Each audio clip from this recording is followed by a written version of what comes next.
할렐루야.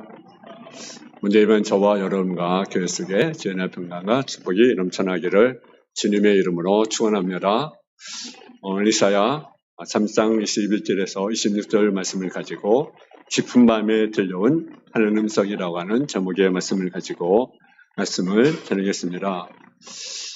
한때 60일여 해갑을 맞이한 노 부부가 있었습니다. 해갑잔치에 요술램프를 선물로 받았습니다. 요술램프는 한 가지 소원은 말할 수 있습니다. 그리고 소원을 들어줍니다. 할머니가 소원을 말합니다. 진이야, 할아버지하고 세계 여행 좀 했으면 좋겠다. 그러니까 영역 뽕 나오면서 항공, 호텔 예약권 뚝뚝 떨어집니다. 할아버지가 이거 어떻게 하는 선물입니까? 할아버지는 진이야, 여행하는 길에 3살 좀 젊은 여자하고 여행하고 싶다. 그렇게 했더니 뻔한 연기가 나오더니 갑자기 할아버지가 나이가 글쎄로 바뀌었다라는 이야기입니다. 우리는 환경이 바뀌면 어리석은 사람은 내가 행복할 것 같다고 생각합니다.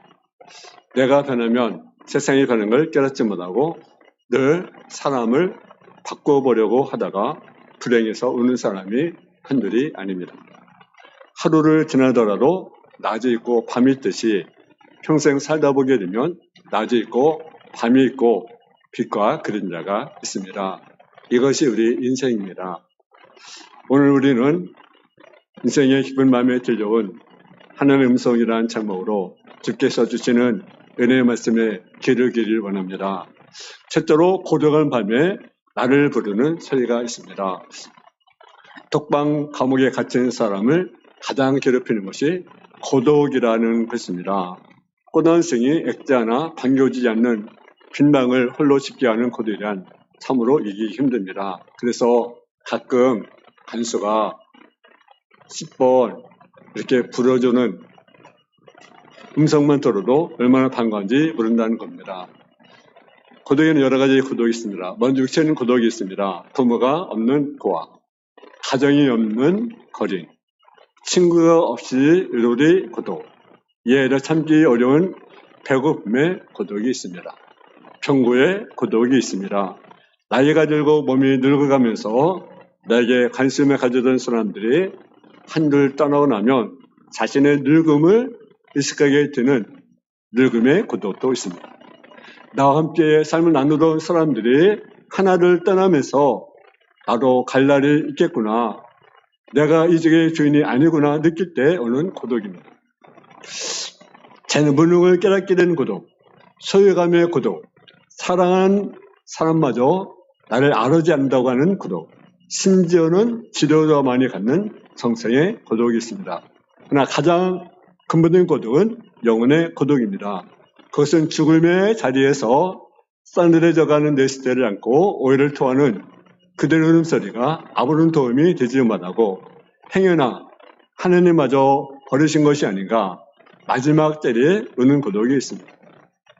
어떤 때는 정말 하나님이 나를 사랑한 것 같고 하나님의 은혜가 충만한 것 같고 그런 부분 가슴을 가지고 살 때가 있습니다. 그러나 간혹 삶들 속에 소외감을 느낄 때 하나님이 나를 버리신 것은 아닌가, 하나님 안 계신 것은 아닌가, 그런 믿음의 수군주가 뚝뚝 내려갈 때 깊은 고독에 빠져들게 됩니다. 델마 탐스라는 여인이 세계 2차 대전 중에 행복한 결혼을 꿈꾸면서 육군 장교와 결혼을 했습니다. 그런데 결혼하고 났는데 어디로 발령을 받았느냐, 훈련을 받는 거죠. 사막에서 남편이 호린 훈련을 하는 것입니다. 그 사막이 얼마나 어렵겠습니까? 그래서 점점 결혼 생활이 불행해지는 거죠. 매일 남편과 싸우고 왜 이런 고생을 시키냐고, 그래가지고 매일 불평, 원망, 그리고 싸움. 견제하면서 장군인 아버지에게 편지를 썼습니다. 근데 아버지 좋은 답장이 이런 내용이었습니다. 감옥에는 두 지수가 있었단다. 한 사람은 밤하늘의 반짝이는 겨울을 헤아리고 또 한 지수는 감옥에 굴러드는 먼지를 세며 살았단다. 라고 하는 간단한 편지였습니다. 그 편지를 받아들고 곰곰이 생각한 그녀는 큰 깨달음을 얻고 하나님 인도를 간구하기를 기도하기 시작을 합니다. 그리고 주변을 살펴보던 중에 인전이 사는 동네를 방문하여 그들의 생활 습관과 또 사막의 여러 생리들을 연구하기 시작하게 됩니다. 그 결과 그녀가 책을 썼는데 그것이 바로 빛나는 성매라는 사막에 관한 최고의 소설이 되었습니다. 훈련 소설을 쓰게 된 배경을 묻는 기자의 질문에 그냥 이렇게 대답을 했습니다. 제가 환경에 대해서 원망하며 무료한 삶을 보낼 때는 저는 불행했습니다. 아무것도 달라지지 않았습니다. 하지만 제 삶을 하나님께 인도해달라고 간구하며 해야 할 일을 찾았을 때 하나님은 저에게 놀라운 축복으로 갚아 주었습니다. 누가복음 19장에 보면 삭개오라는 세리장이 나옵니다. 삭개오는 직업이 무엇입니까? 세리장이라고 하는 직업입니다. 근데 그 직업 때문에 그는 항시 외롭게 지냈습니다. 누구나 알아주지 않았습니다. 매일 비난하고 매국노라고 세금 도둑이라고 얼마나 고통스러웠겠습니까? 근데 그가 예수님이 지나간다는 소식을 듣게 됩니다. 그래서 예수님을 만나야 되겠다. 그래서 예수님을 만나러 찾아오지만 도저히 예수님을 가까이 할 수가 없는 거죠. 왜 그렇습니까? 사람이 너무너무 많습니다. 그리고 키로도 나처럼 크면 볼 수 있는데 키로 작는 거죠. 근데 포기하지 않았습니다. 어디 올라갑니까? 뽕나무. 돌무화과 나무에 올라갑니다. 그때 주님이 삭개오가 되러 내가 오늘 네 집에 이와야 되겠다. 그 음성을 듣는 순간에 그동안 쌓였던 상처 아픔이 눅눅 쏟아 내리는 순간입니다. 여러분 오늘도 여러분 어떤 문제가 있습니까? 어떤 아픔이 있습니까? 해결되는 인생의 짐이 무엇입니까? 끊임없이 나를 쓰러지게 만드는 그러한 것들이 무엇입니까? 그렇다고 한다면 우리가 주님께 찾아올 수 있기를 제 이름으로 축원합니다. 오늘 본 백인들은 1절로 20절은 이렇게 기록됐어요. 1절에 보니까 여호와께서 이르시되 패역한 자식들은 하였을진저. 20절에 보니까 주께서 너희에게 환난의 떡과 고생의 물을 주셨다. 누가 환난의 떡을 줬다고 말합니까? 고생의 물을 줬다고 말합니까? 주님께서 환난의 떡을 주었다. 고생의 물을 주었다고 말합니다. 영적으로 침체되고 백성들은 하나님을 거역하고 그래서 사람들은 저마다 징계를 받아서 고통받는 상황입니다. 이스라엘 백성들은 아시리의 침략을 대응하기 위해서 하나님을 등지고 애굽과 결탁하여 그래서 승리했으면 좋으련만 전에서 비참하게 패하게 백성들은 절망에 빠졌습니다. 이제라도 하나님 앞에 달려와 이제는 내가 살아도 하나님을 하여 이제 내가 죽어도 주리하여 죽겠습니다 고백하고 항복하면 좋으련만 이스라엘은 오히려 편법을 써보고자 했던 것입니다. 이때 들려온 하나님 음성이 본문의 내용입니다. 두 번째로 나의 등 뒤에서 하나님 음성이 들려왔다라는 사실입니다. 이 하나님 음성이 어디에 들려왔습니까? 나의 등 뒤에서 하나님 음성이 들려왔다는 사실입니다. 하나님께서 당신을 부르는 그 소리를 오늘 본문에 하면 내 뒤에서 말소리가 내게 들려 이르기를 내 뒤에서 하나님 음성이 들려왔습니다. 어떤 걸 행할 부지런히 가고 있는데 뭔가 찾아서 들여먹으려고 있는데 하나님 음성이 내 뒤에 들려왔습니다. 이 본문의 그림은 하나님을 등지고 살아가는 인생관성을 그리고 있습니다. 하나님은 나를 향하고 있는데 우리는 어떻습니까? 하나님을 등지고 앉아있다라는 거죠. 도스토옙스키는 인간이 하나님을 등진 것은 모든 것을 등진 것이라고 말합니다. 인간이 하나님을 등졌을 때 새 모든 것을 등지게 되는 것입니다. 어디로 가야 할지 진리의 길이 보이지 않습니다. 어떻게 해야 살 수 있는지 생명이 보이지 않습니다. 어디로 달려가야 할지 희망이 보이지 않습니다. 이웃들이 보이지 않습니다. 하나님의 손길이 보이지 않습니다. 인간으로 하여금 하나님 등지게 하는 장본인이 무엇입니까? 그것이 바로 죄라고 하는 거죠. 죄는 하나님을 등지게 합니다. 그리고 죄는요, 담을 쌓게 만드는 것입니다. 그래서 하늘과 담을 쌓게 만들고 사람과 담을 쌓게 만듭니다. 어둡고 답답하고 외로워서 견딜 수 없는 고독이 몰려옵니다. 축복과 기쁨과 행복의 통로를 막아버리게 됩니다. 또 저는 무엇 같습니까? 먹구름과 같다라는 거죠. 태양의 밝은 빛, 생명의 빛을 막고 있는 먹구름처럼 한과 낮 사이를 가로막고 우리는 답답하고 우리 삶을 질리게 만드는 것이 뭡니까? 죄라고 하는 거죠. 또 죄는 뭡니까? 독소라고 하는 거죠. 이는 부패한 음식과 같아서 그것을 속에 넣어두고는 살아남을 수가 없습니다. 중국의 독약 가운데 비스라는 것이 있습니다. 근데 이 독약은요, 금방 주는 것이 아니라 서서히 사람을 죽입니다. 얼마나 고통스럽겠습니까? 죄라는 것이 그렇습니다. 저는 우리의 생명을 조금씩 죽어가는 비스와 같은 독약이라는 것을 우리가 분명히 아셔야 됩니다. 그리고 죄는요, 진리의 화살이라는 거죠. 우리를 겨냥하고 있다라는 거죠. 우리를 죽일 수 있다라는 거죠. 육신만 죽이니까 우리 영혼을 죽이는 거죠. 그래서 우리 어떻게 됩니까? 죄에서 돌아와야 우리가 희망이 있다라는 거죠. 그래서 우리를 점검해 보길 바랍니다.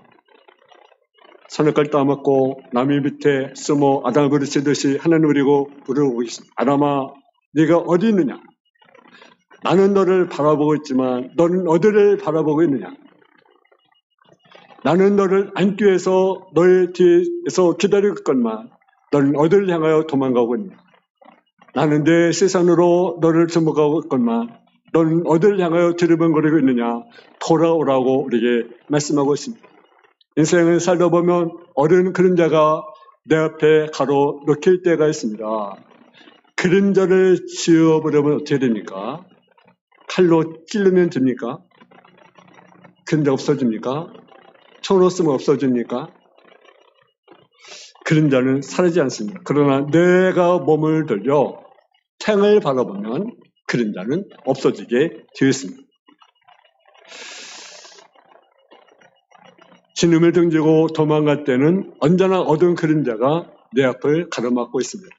그러나 우리가 하나님을 바라보는 순간 아픔과 상처와 문제의 그림자가 내도록 살아가는 것을 믿을 수 있기를 제 이름으로 축원합니다. 세 번째로 인생의 어두운 밤에 들려오는 음성이 무엇입니까? 한번 21절을 한번 봉독하겠습니다. 21절 말씀 시작. 너희가 오른쪽으로 치우치든지 왼쪽으로 치우치든지 내 뒤에서 맞서리가 내게 들려 이르기를 이것이 바른 길이 너희는 이리로 가라 할 것이며 아멘. 본문이가 내 뒤에서 맞서리를 들려 내게 들려 이르기를 이것이 바른 길이니 너희는 이리로 가라 할 것이며 바른 길로 가라라는 거죠. 아무리 어두운 밤이라 할지라도 바른 길로 가라. 하늘 등지고 돌아가는 상황에 하나님 소리였다면 어떤 음성이 되어야 될 것입니까? 이놈아 어디로 가느냐? 이놈 내가 실망했다. 내가 가만둘 줄 아느냐? 우리가 왜 이렇게 하겠어요? 근데 오늘 들려온 음성은 무엇입니까? 돌아오라. 아직도 너를 사랑한다. 돌아오라. 넌 아직도 내게 소중한 존재다. 돌아오면 용서해 주겠다. 예수님의 피 묻은 옷자락이었고 그분의 품은 자비로운 하나님의 품이었습니다. 실수하고 넘어지고 울고 있을 때 하나님이 나를 버린 것은 아닐까? 내가 깨어져 상처받고 울고 있을 때 하나님 나를 받아주실까? 용서할까? 결핍하면 죄를 짓고 길바닥에 나뒹구는 돌멩이처럼 우리는 천박한 존재로 살아갈 때가 얼마나 많은지 모릅니다. 그것이 우리들의 모습입니다. 근데 하나님은 그때마다 뭐라고 말씀하십니까? 돌아오라. 그리고 바른 길로 가라고 우리에게 말씀합니다. 이 시간 여러분의 가슴을 열어보십시오. 하나님의 인도를 받을 만한 여유가 있습니까? 하나님의 사랑을 받을 만한 여백이 남아있습니까? 하나님의 통치를 받아들일 준비가 되어 있습니까? 어떤 이런 시장이 외어들에게 망유를 물려주려고 하는데 이 외어들이요 겁이 많아요. 그리고 키도 작아요. 그래서 거절하고만 그래서 아버지가 화가 잔뜩 났어요. 그래서 아들을 민임을 끌고 가서 나무에 꽁꽁 묶습니다. 그리고 네가 여기에서 살아나면 마귀를 물려주지만 그렇지 않으면 너는 여기서 죽는 것이다. 그리고 밀림에 그 아들을 꽁꽁 묶습니다. 얼마나 그 아들이 무섭겠어요. 금방 밤이 깊어가는데 덤뜬 눈빛하며 맹수들이 나타나기 시작을 합니다. 덤벼들어 엉엉합니다. 근데 달려드는 순간 톡 쓰러지고 또 달려드는 순간 톡 쓰러지고 또 달려드는 순간 톡 쓰러집니다. 새벽이 되었습니다. 잠깐 보니까 아버지가 화살을 들고 빙글에 웃고 있는 것입니다. 난 힘이 없지만 아버지가 함께 하시는 뜻이겠구나. 난 어떻게 해야 할지 모르겠지만 아버지가 도와주는 뜻이겠구나. 주님은 험한 세상, 마귀가 어느 사자같이 들어찾고 있는 이때, 그러나 그런 가운데 그분이 우리를 도와주시고 있다. 아멘. 삼키지보다도 여러분이 신앙이 대단해서, 여러분의 믿음이 대단해서, 능력이 대단해서 여러분을 보여주는 것이 아니라 왜 보여줍니까? 자녀니까, 아버지니까, 사랑하니까 여러분을 지켜주고 보여주는 것입니다. 여러분이 대단한 것이 아니라, 믿음이 대단한 것이 아니라 자녀니까. 그렇습니다. 하나님은 우리를 지킨 자입니다.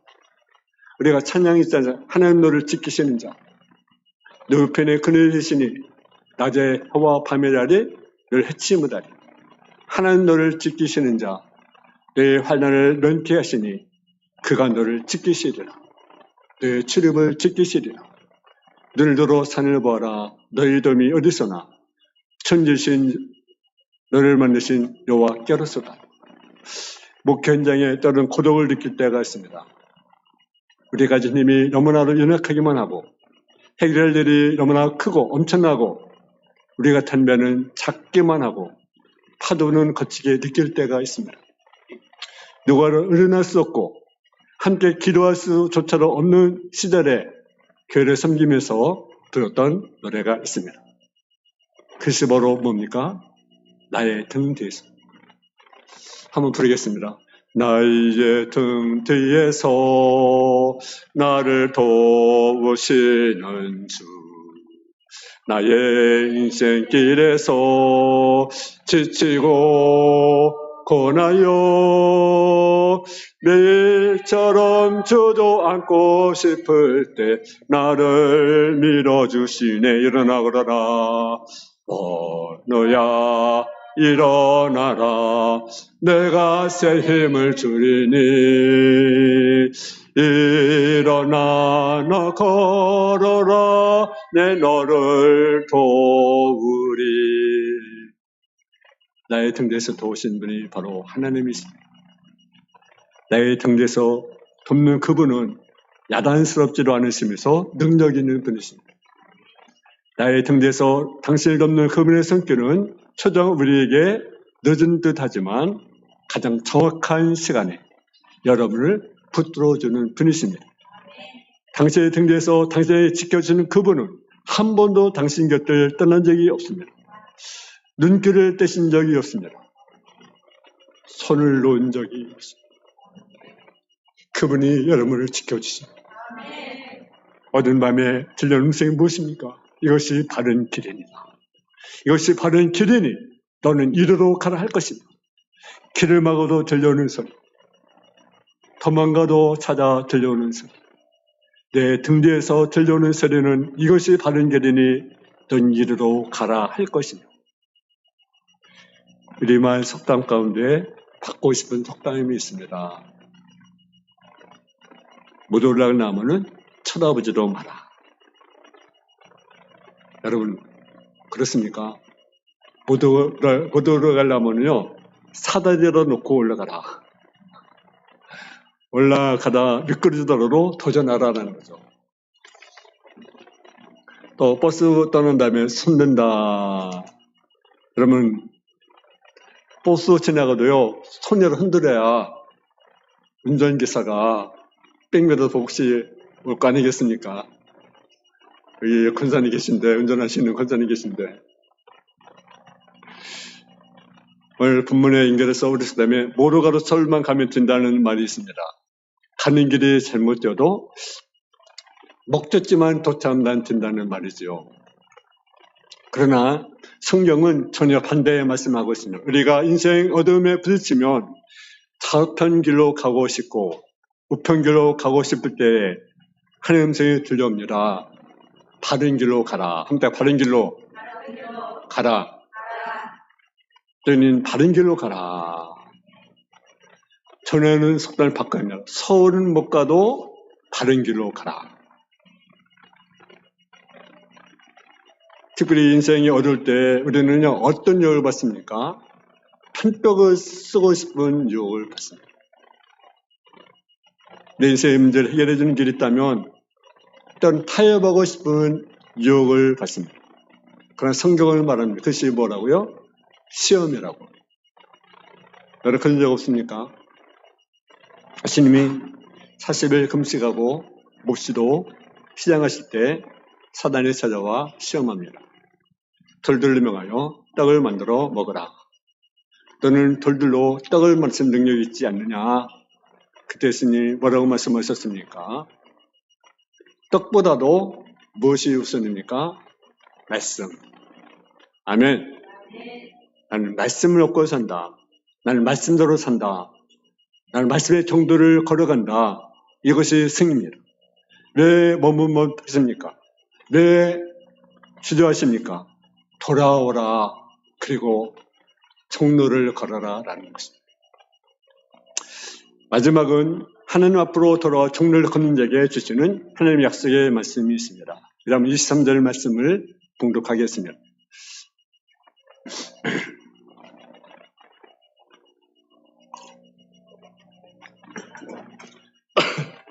시작. 물은 종자에 주께서 비를 주사 땅에 먹을 것을 내며 혹시 풍성하고 기름지게 하실 것이며 내 같이 광활한 목대에 먹을 것이요. 아멘. 우리 26절까지 같이 보겠습니다. 26절까지 시작. 24절부터 26절까지 시작. 밭가는서와 어린 나귀로 개와 스사로 까부르고 맛있게 한 먹이를 먹을 것이며 그의 사력한 날 망다가 무너질 때 고산마다 지령마다 그 위에 겔과 시냇물이 흐를 것이며 여호와께서 자기 백성의 상처를 싸매시며 그들의 맞은 자를 고치시는 날에는 달빛은 햇빛 같게 있고 햇빛은 7배가 되어 7날의 빛과 같으리라. 아멘. 곡식을 웃으면 풍년마저게 될 것이라. 사업을 시작하면 번창해질 것이라. 하나님의 주시는 꿈을 가지고 공부하면 갈 길이 열리게 될 것이다. 여러분 우리 참 승구하고 우리 지은이 보면 얼마나 감사한지 몰라요. 아침에 일찍 와가지고 늦게까지 찬양도 하고 반주도 하고. 우리 한번 박수 한번 쳐줄까요?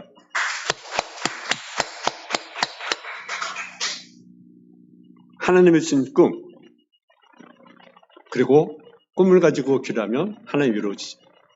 아멘. 꿈을 가져야 돼요.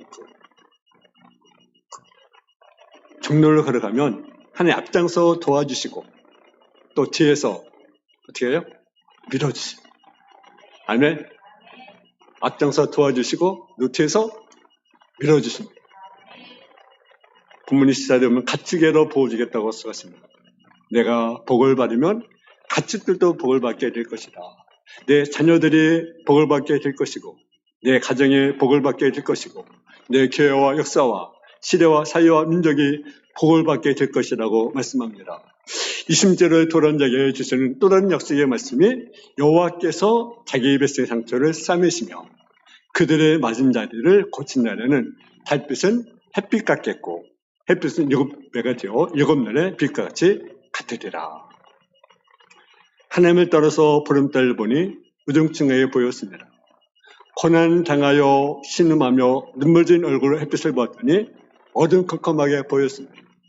그러나 하나님 품에 안겨서 싸매주시는 아버지의 손길을 느끼고 하나님의 쌍은혜를 체험하고 달빛을 보니 햇빛처럼 밝기만 하고 햇빛은 7날의 빛같이 빛나고 있었습니다. 어느 시골 마을에 수백 년 전부터 울퉁불퉁하고 고무줄간 큰 돌멩이 하나가 있었습니다. 근데 아무도 그 돌멩이에 관심을 가진 사람이 한 사람도 없습니다. 그러던 어느 날 가난한 농부의 벽이 흔들려서 창과 벽을 받쳐주기 위해서 뒷뜰에 가져다 놓았습니다.